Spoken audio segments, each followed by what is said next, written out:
안녕하세요. 가미TV 성형꿀팁 성형외과 전문의 박건우 원장입니다. 예전에 비해서 요즘은 인구의 고령화, 1인 가구의 증가로 인해서인지 젊어 보이는 수술, 처진 얼굴을 당겨 올리는 리프팅 수술에 대한 중년 환자들의 문의가 부쩍 많이 늘었습니다. 젊은 분들 또한 얼굴이 작아 보이게 하기 위해 안면 윤곽 수술을 받고 나서 원치 않게 얼굴 조직이 처져 나이 들어 보이는 경우가 있습니다. 이런 경우도 안면 처짐을 해결할 수 있는 수술 방법은 리프팅 수술입니다. 여러 가지 리프팅 수술 방법들 중에 오늘은 비교적 간단하게 수술 받으실 수 있는 실리프팅에 대한 내용을 준비해 봤습니다.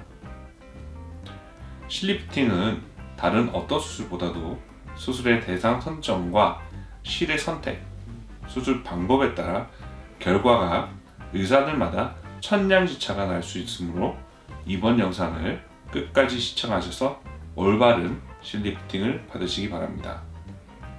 자, 그럼 이번 영상의 주제 실리프팅에 대해 방송을 시작해 볼게요.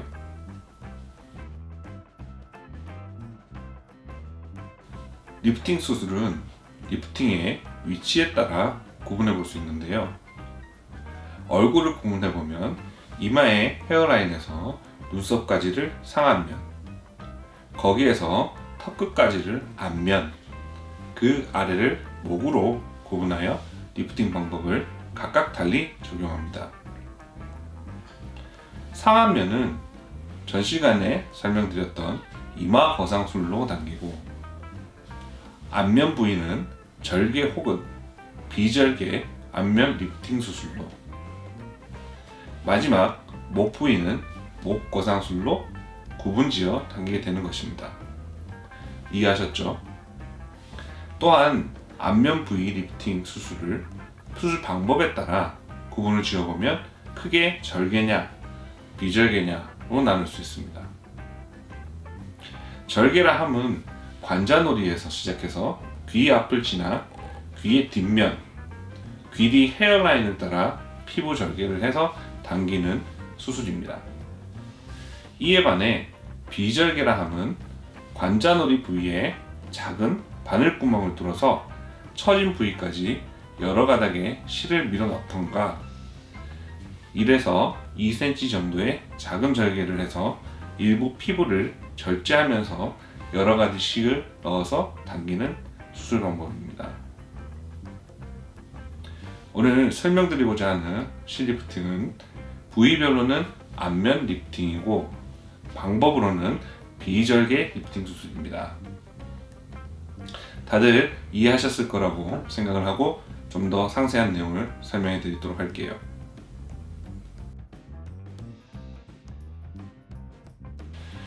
관자놀이의 깊은 부분에는 두피근막이라고 하는 아주 강력한 조직이 있습니다.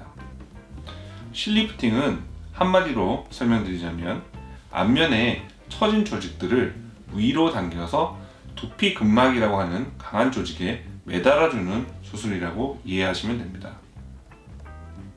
대부분 안면 처짐으로 고민하시는 분들 보면 조직이 처져서 인디언 주름, 팔자주름, 마리온렛 주름이 현저하게 보이게 됩니다. 우선 어느 부위를 당길지 리프팅의 타겟 부위를 정하고 그 부위에 실의 끝점이 위치하도록 처진 조직들을 실 끝에 매달리게 한 다음 이를 강력한 관자놀이 쪽 두피근막 방향으로 당겨서 고정을 하면 수술은 끝이 납니다.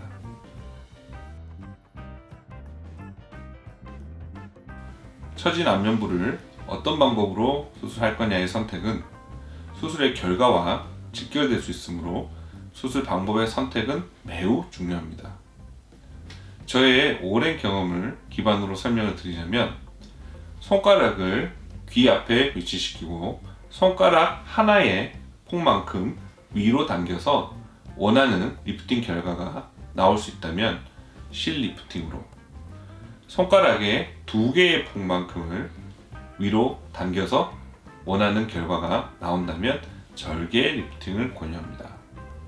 그 이유는 간단합니다.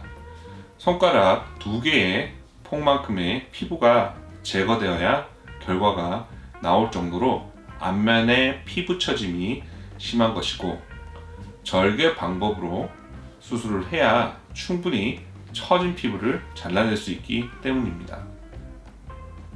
자, 그럼 수술 방법이 실 리프팅으로 정해졌다고 합시다. 그 다음으로 고민해야 될 내용은 어떤 실을 사용할 거냐를 결정하는 것입니다.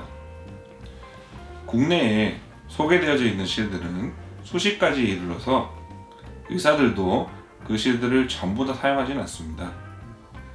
크게 녹는 실이냐 아니면 안 녹는 실이냐로 구분지어서 결정을 합니다.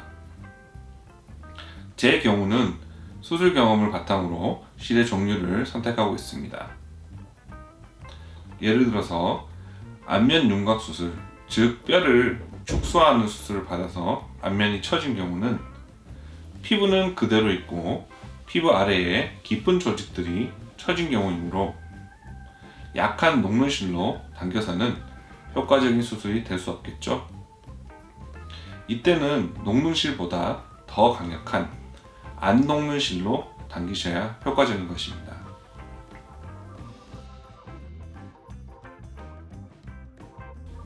환자분들이 상담 시 자주 문의하시는 내용들을 한번 정리해 볼게요.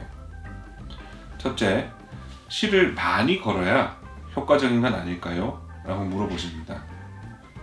답변을 드리겠습니다.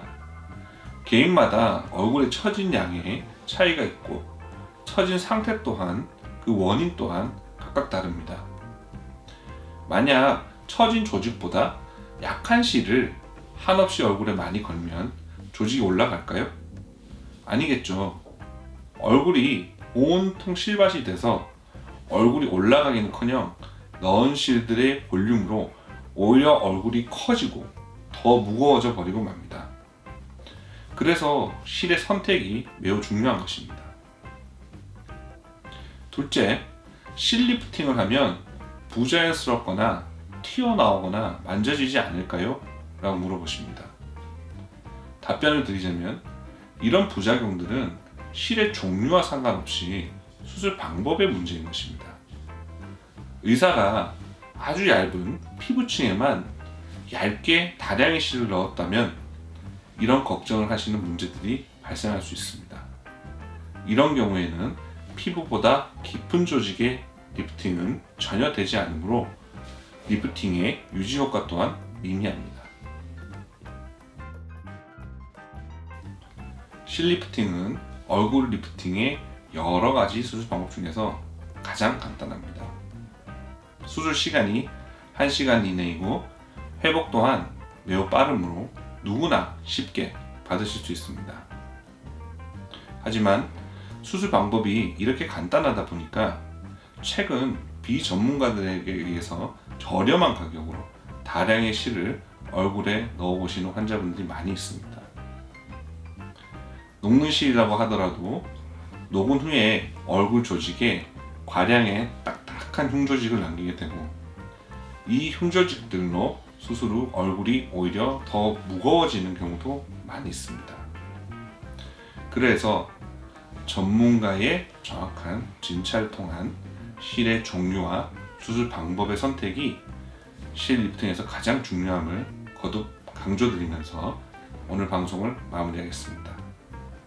오늘 내용이 도움이 되셨다면 좋아요, 댓글, 구독, 알림 설정 부탁드릴게요. 소중한 시청 감사합니다. 여러분 안녕.